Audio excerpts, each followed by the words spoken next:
जरूर बताइएगा कि बिहार में कितना नेता है, चाहे बीजेपी का पार्टी हो या अन्य कोई पार्टी हो, कितने लोग हैं जो बिहार के विकास की बात किए।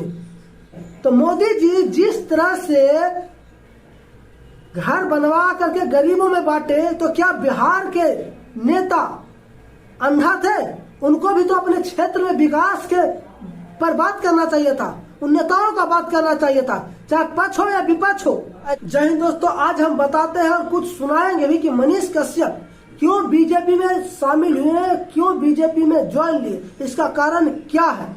दोस्तों, कुछ ऐसे चीज होते हैं जिसको लोग खुलेआम नहीं बताते हैं। जब से निर्दलीय पार्टी चुनाव लड़ने का घोषणा किए थे, जब से कहीं न कहीं बीजेपी के तरफ से भी और आरजेडी के तरफ से तो कहना ही नहीं, ये हमेशा अटैक हो रहा था इनको, मनीष कश्यप पे। तो अगर बीजेपी में ज्वाइन नहीं लेते तो ये दोनों तरफ से जाता के तरह पिस जाते। यही कारण है कि मनीष कश्यप को मौका मिलते ही बीजेपी में शामिल हुए। और पहले भी मनीष कश्यप चाहते थे कि हमें अच्छा पार्टी से टिकट मिले ताकि हम बिहार के विकास करें। ये हकीकत बात है कि कभी किसी चीज को आगे बढ़ाने के लिए, कभी आगे बढ़ने के लिए, किसी अच्छे काम करने के लिए किसी को न किसी को मजबूत पार्टी को सहारा लेना पड़ता है। जैसे गुट निरपेक्ष चला था एक समय, तो भारत रूस के समर्थन में आया था, रूस को अपने सपोर्ट में लाया था, लेकिन किसी को पता नहीं चला था। उसी तरह से मनीष कश्यप गुट निरपेक्ष की तरह काम करने का काम किए। और आखिर क्यों मनोज तिवारी के प्रदर्शन कर रहे हैं, तारीफ कर रहे हैं, ये जाने और ये सच जाने कि मनीष कश्यप क्यों आखिर तारीफ कर तो क्यों कर रहे हैं। इनको आप भाषण सुनाते हैं, कुछ डेटा हम सुनवाने का काम करेंगे।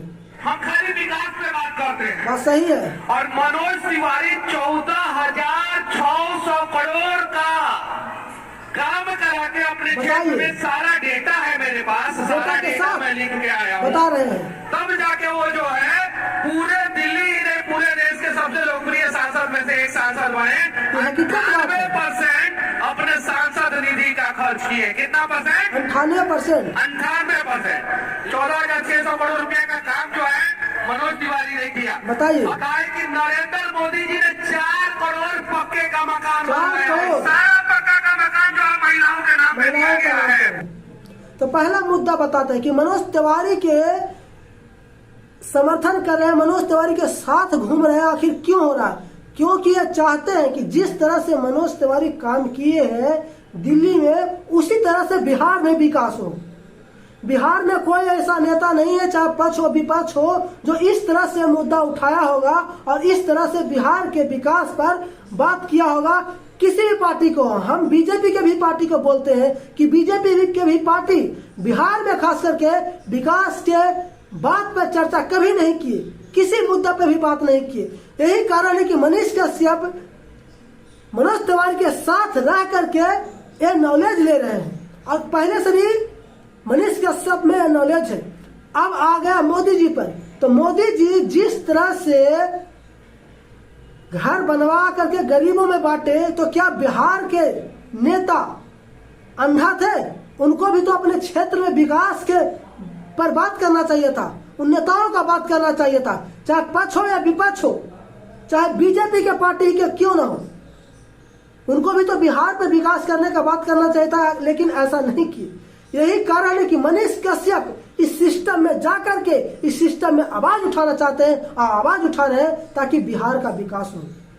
मनीष कश्यप डायरेक्ट नरेंद्र मोदी जी के पास अपना आवाज को पहुंचाएंगे, और तब बिहार का विकास होगा। बहुत से ऐसे नेता है बिहार में जो नरेंद्र मोदी जी के पास अपना आवाज को नहीं रखते होंगे, तभी तो बिहार विकास नहीं किया। जैसे हम मनोज तिवारी जी को कहते हैं कि मनोज तिवारी जी अच्छा काम किए, तो बगैर नरेंद्र मोदी जी के पास बात पहुंचाए तो अच्छा काम नहीं कर सकते होंगे। उन्होंने बात पहुंचाया कि हमें इस तरह से काम किए हैं, करना चाहिए, और नरेंद्र मोदी सपोर्ट किए तभी इतना विकास किए।